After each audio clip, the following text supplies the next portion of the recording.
মনে হচ্ছে না যে আমি বাংলাদেশে এসেছি। একটা ক্রিকেট টিম যদি মিলেমিশে হয়ে যায় কি কত ভালো হবে। এখান থেকে 20 অ্যাড করে দিচ্ছি, তাহলে যা হবে একসঙ্গে হবে। খুবই ভালো লাগছে যে এক ভাই অন্য ভাই বোনের জন্য মিট করতে এসছে।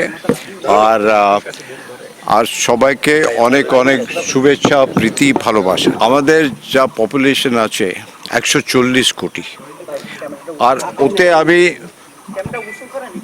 20 কোটি অ্যাড করে দিই, তাহলে 160।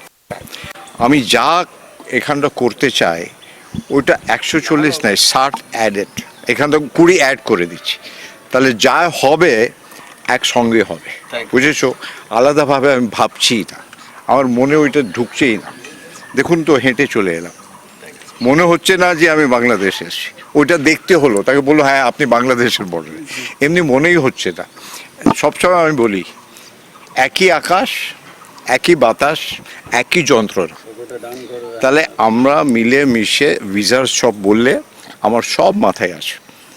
একটা খালি বলে যায়, সবাই খুশি হবে, ওই কাজটা করব।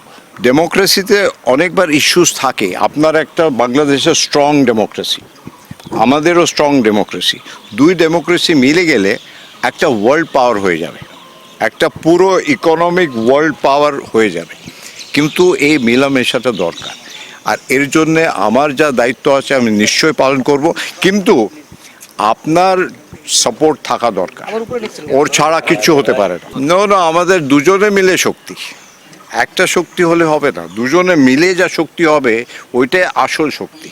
আর ওই শক্তিটা পুরো পৃথিবী যেন দেখে, ঠিক আছে তো? কেন কি ইন্ডিয়া আর বাংলাদেশ যা আমাদের ট্যালেন্ট আছে, নেক্সট জেনারেশন যে ছেলে মেয়েদের, যার টেকনোলজির যুগ আছে এটা, আর টেকনোলজির যুগে আমরা ইন্ডিয়া বাংলাদেশ বেস্ট হচ্ছে, পুরো পৃথিবী চালাচ্ছে। ইনোভেশন যা হচ্ছে টেকনোলজি, বাংলাদেশ ইন্ডিয়াই করছে। তাহলে আমরা মিলেমিশে একটা ক্রিকেট টিম যদি মিলেমিশে হয়ে যায় কি কত ভালো হবে। খেলাধুলা, হেলথ, তারপরে টেকনোলজি, এডুকেশন সব মিলে আমরা মিলে একটা টিম করে কাজ করব।